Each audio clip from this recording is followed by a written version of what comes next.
जय हिंद दोस्तों, मैं हूं अनूप और आप सब लोग देख रहे हैं ग्लोबल कॉन्फ्लिक्ट। तो दोस्तों आप सब लोगों को पता ही है कि रशिया 5th जनरेशन के फाइटर एयरक्राफ्टों के मामले में अमेरिका से मैच करने के लिए भरपूर प्रयास कर रहा है। वैसे अगर देखें तो 5th जनरेशन के फाइटर एयरक्राफ्टों के मामले में फिलहाल रशिया अमेरिका से दशकों पीछे है, लेकिन हाल ही में रशियन बेड़े में कुछ सुखोई Su-57 फाइटर एयरक्राफ्टों को ऑपरेशनल शामिल करने के बाद अब रशिया इस रेस में भी आगे आ रहा है। पर ऐसे में हाल ही के कुछ रिपोर्टों में कुछ रशियन सुखोई Su-57 फाइटर एयरक्राफ्टों का फोटो जारी करते हुए एयरक्राफ्टों के बिल्ड क्वालिटी के ऊपर सवाल उठाया जा रहा है। खास करके फोटो में ये पता चल रहा है कि रशिया की तरफ से एयरक्राफ्टों को तेज गति से निर्माण करने के चक्कर में इसके बिल्ड क्वालिटी के ऊपर ध्यान नहीं दिया गया और इसे जैसे तैसे निर्माण करके अपने बेड़े में शामिल किया जा रहा है। और दोस्तों आज के इस वीडियो में हम उन्हीं कुछ फोटो को देखेंगे और साथ में रशिया के इन फाइटर एयरक्राफ्टों के बिल्ड क्वालिटी को भी चर्चा करेंगे। तो डिटेल में जानने के लिए वीडियो के आखिर तक बने रहिए और चैनल को सब्सक्राइब और वीडियो को लाइक जरूर कीजिए। दोस्तों अमेरिका के F-22 और F-35 जैसे आधुनिक 5th जनरेशन के फाइटर एयरक्राफ्टों की बराबरी करने के लिए ही रशिया की तरफ से सुखोई Su-57 फाइटर एयरक्राफ्टों का निर्माण किया गया। वैसे इन एयरक्राफ्टों को लेके काफी ज्यादा एक्सपेक्टेशन है और F-22 और F-35 जैसे फाइटर एयरक्राफ्टों के बराबरी करने के लिए इन एयरक्राफ्टों को क्वालिटी में काफी बेहतरीन होना चाहिए। पर हाल ही के कुछ फोटो के खुलासे के बाद बताया जा रहा है कि रशिया की तरफ से इन एयरक्राफ्टों को असेंबली लाइन में काफी बुरी तरीके से निर्माण किया गया, जिसके वजह से एयरक्राफ्टों के प्रोडक्टिविटी के ऊपर भी असर पड़ सकता है। करंटली अगर देखा जाए तो रशिया के सुखोई Su-57 फाइटर एयरक्राफ्ट दुनिया का कुछ गिने चुने टेक्नोलॉजिकल एडवांस और महंगे तरीन फाइटर एयरक्राफ्टों में से एक है। अनुमानिक रूप में इन एयरक्राफ्टों का कीमत करीबन $200 मिलियन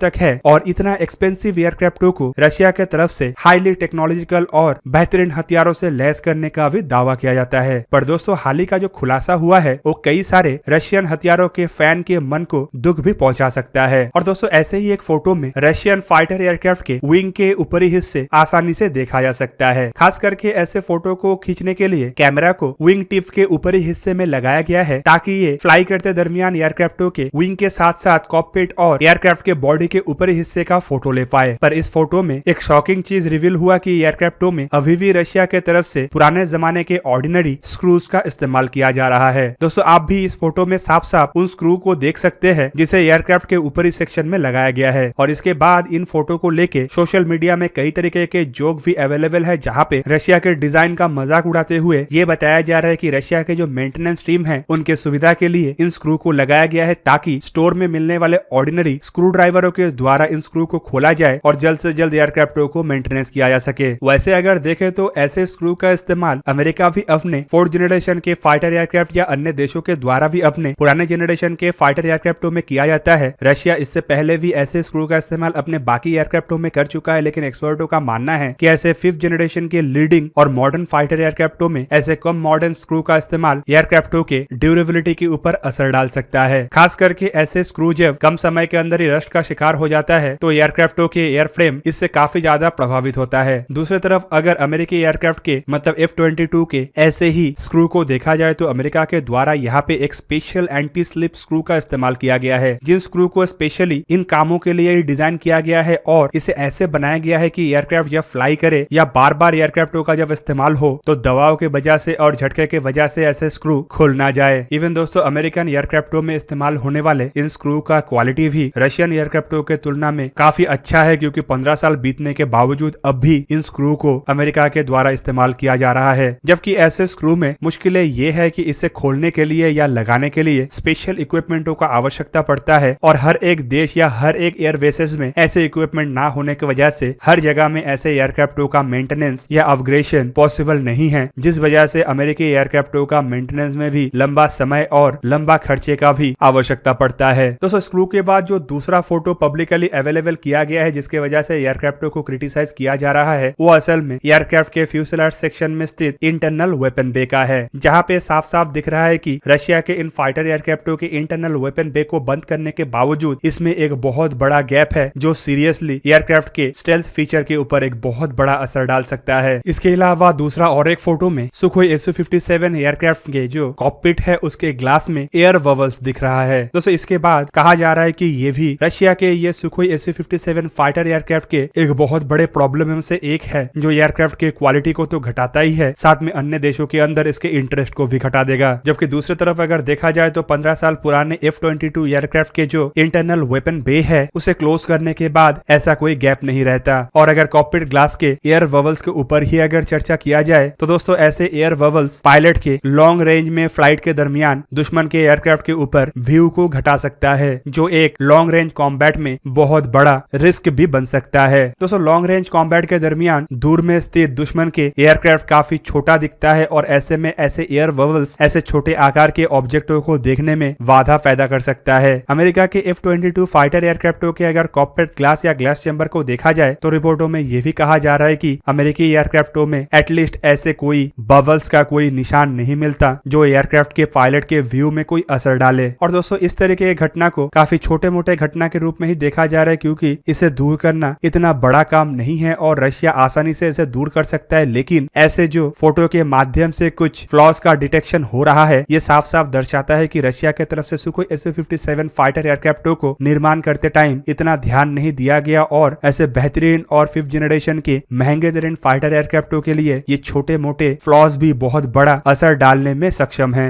दोस्तों इसके अलावा इस तरीके के फोटो वायरल होने के बाद रशिया के मैन्युफैक्चरिंग के ऊपर भी सवाल उठाया जा रहा है और एक्सपर्टों का ये भी कहना है कि ये एयरक्राफ्ट के परफॉर्मेंस के ऊपर असर डाले या ना डाले, लेकिन ये रशिया के एक्सपोर्ट मार्केट के ऊपर बहुत बड़ा असर डालेगा। जबकि कुछ रशियन समर्थनों का ये भी कहना है कि रशिया हो या सोवियत यूनियन, इनके द्वारा अपने एयरक्राफ्टों के परफॉर्मेंस, मैन्यूवरेबिलिटी और कॉम्बैट पावर के ऊपर ही अधिक ध्यान दिया जाता है, ना कि एयरक्राफ्टों के फिनिशिंग के ऊपर। एग्जाम्पल के लिए यहाँ पे MiG-29 एयरक्राफ्ट का भी हवाला दिया जा रहा है, जहाँ पे उनका कहना है कि इन एयरक्राफ्टों को रशिया की तरफ से काफी रफ बनाया गया, जबकि इन एयरक्राफ्टों के बराबरी करने वाले अमेरिकन एयरक्राफ्ट काफी स्मूथ है, लेकिन फिर भी MiG-29 एयरक्राफ्ट अमेरिकन एयरक्राफ्टों के ऊपर काफी अधिक हावी भी है। जबकि उन्हीं रशियन समर्थन एक्सपर्टों का यह भी मानना है कि 30 साल पहले अमेरिका की तरफ से निर्माण किया हुआ F-15 एयरक्राफ्ट तुलनामूलक रूप में रशियन फाइटर एयरक्राफ्ट की तुलना में काफी ज्यादा स्मूथ है, लेकिन इसका कॉम्बैट पावर रशिया के रफ सुखोई 27 या MiG-29 SMT जैसे एयरक्राफ्टों के बराबर ही है। दोस्तों रशिया के MiG-25 फाइटर एयरक्राफ्ट ने भी नेटो के देश और अमेरिका को काफी ज्यादा हैरान किया था, और जब एक पूर्व सोवियत फाइटर पायलट द्वारा सक्सेसफुली MiG-25 फाइटर एयरक्राफ्टों को लेके सोवियत यूनियन को धोखा देके जापान पलायन किया गया, तब अमेरिकी और वेस्टर्न एक्सपर्टों के तरफ से यह भी पता चला कि सोवियत यूनियन ने MiG-25 फाइटर एयरक्राफ्टों को चाहे कितना भी रफली बनाया हो, लेकिन इसमें कई तरीके के एडवांस फीचर्स को जोड़ा गया जो आसानी से वेस्टर्न देशों के फाइटर एयरक्राफ्टों को मात दे सके। पर जब मामला 5th जनरेशन के फाइटर एयरक्राफ्टों में आता है तो एयरक्राफ्टों के एयरफ्रेम और एयरक्राफ्टों का स्मूथ होना काफी मायने रखता है, क्योंकि 5th जनरेशन के फाइटर एयरक्राफ्ट का सबसे प्रमुख गुण एयरक्राफ्टों का स्टेल्थ फीचर है। 4th जनरेशन या इससे पहले के जनरेशन के फाइटर एयरक्राफ्टों में जहाँ पे एयरक्राफ्टों की मैन्यूवरेबिलिटी, कॉम्बैट पावर और रफ्तार एयरक्राफ्टों का प्रमुख खासियत था, तो वहीं पे अगर 5th जनरेशन के फाइटर एयरक्राफ्टों के स्टेल्थ फीचर को लेके कंप्रोमाइज किया जाता है तो ये एयरक्राफ्टों के गुणवत्ता के साथ कंप्रोमाइज करना होगा। और एयरफ्रेम में इस तरीके के इक्विपमेंटों के इस्तेमाल के साथ साथ इसे रफली बनाना और इसमें गैप रहने के साथ साथ एयर बबल्स का देखे जाना एयरक्राफ्टों की गुणवत्ता के ऊपर सवाल उठाने के लिए काफी है। दोस्तों स्क्रू या एयर बबल्स एक हद तक स्टेल्थ फीचर के ऊपर इतना ज्यादा असर ना डाले, लेकिन जो वेपन बे में एक बहुत बड़ा गैप है, ये ऑब्वियसली स्टेल्थ फीचर के लिए एक चिंताजनक विषय बन सकता है। रशिया के इतना एक्सपेंसिव फाइटर एयरक्राफ्ट को लेके फिलहाल एक्सपेक्टेशन यही किया जा रहा है कि संभावित जब एयरक्राफ्टों को लार्ज स्केल में बनाया जाएगा और रशियन बेड़े में शामिल किया जाएगा तो उनमें इस तरीके का फ्लॉज ना हो। कुछ एक्सपर्टों का यह भी कहना है कि ये जो फ्लॉज है ये उन एयरक्राफ्टों में दिखाई दे रहा है जिन एयरक्राफ्टों को रशिया की तरफ से एक्सपेरिमेंटल या फिर टेस्ट प्रोटोटाइप के लिए ही निर्माण किया गया था, और निर्माण के समय इन एयरक्राफ्टों के इन फीचरों के ऊपर उतना ध्यान नहीं दिया गया था, और एयरक्राफ्टों के टेस्ट को संपूर्ण करने के साथ साथ एक एक करके इन सभी फ्लॉज को दूर किया गया। जबकि जो एयर बबल्स और गैप्स है ये संभावित उन्हीं एयरक्राफ्टों में दिख रहा है जिन एयरक्राफ्टों को रशिया की तरफ से रफली परीक्षण किया गया और 2010 से अब तक परीक्षण के लिए एक्सट्रीमली इस्तेमाल किया जा रहा है। दोस्तों ये जो सुखोई 57 फाइटर एयरक्राफ्ट है इसे 2009 से बनाना शुरू किया गया और 2010 से इसे रशिया के तरफ से बराबर परीक्षण किया जा रहा है, पर 2020 में ही इन एयरक्राफ्टों को रशिया के द्वारा अपने बेड़े में शामिल करना संभव हो पाया है, और रिपोर्टों के मुताबिक ऐसा टोटल अब तक 12 एयरक्राफ्टों को ही बनाना संभव हो पाया, जिनमें से 10 एयरक्राफ्ट टोटली टेस्ट और इवोल्यूशन के लिए इस्तेमाल किया जा रहा है, मतलब ये सभी के सभी प्रोटोटाइप है, जबकि 2 एयरक्राफ्ट इसके सीरियल प्रोडक्शन वर्जन है। दोस्तों अगर एक बार ये भी मान ले कि जिन एयरक्राफ्टों में ये प्रॉब्लम डिटेक्ट हुआ है वो इन टेस्ट वर्जनों में से ही कोई एयरक्राफ्ट है, लेकिन फिर भी ये आने वाले समय में चाहे एयरक्राफ्टों के क्वालिटी या प्रोडक्टिविटी के ऊपर असर ना डाले, लेकिन एक्सपोर्ट मार्केट के ऊपर आवश्यक एक बहुत बड़ा असर डालेगा, क्योंकि जिन देशों के तरफ से रशिया के फाइटर एयरक्राफ्टों को परचेस करने का इरादा बनाया जा रहा है उनके तरफ से भी इन मुद्दों को ध्यान में रखते हुए अब अपना इरादे को आगे बढ़ाया जाएगा। जबकि दूसरी तरफ अगर देखें तो भारत के तरफ से भी FGFA प्रोजेक्ट से अपने आप को इसीलिए ही बाहर किया गया था क्योंकि उस समय एयरक्राफ्टों के फीचर्स को लेके भारत नाखुश था, खास करके एयरक्राफ्टों में इस्तेमाल होने वाले कुछ इक्विपमेंट और इसके इंजन को लेके। तो दोस्तों ये था आज का वीडियो। अगर आपको वीडियो अच्छा लगा तो उसे लाइक कीजिए और मेरे चैनल को सब्सक्राइब कीजिए और साथ में बना हुआ बेल आइकन को भी प्रेस कर दीजिए ताकि आप मेरा वीडियो देख पाए सबसे पहले। जय हिंद।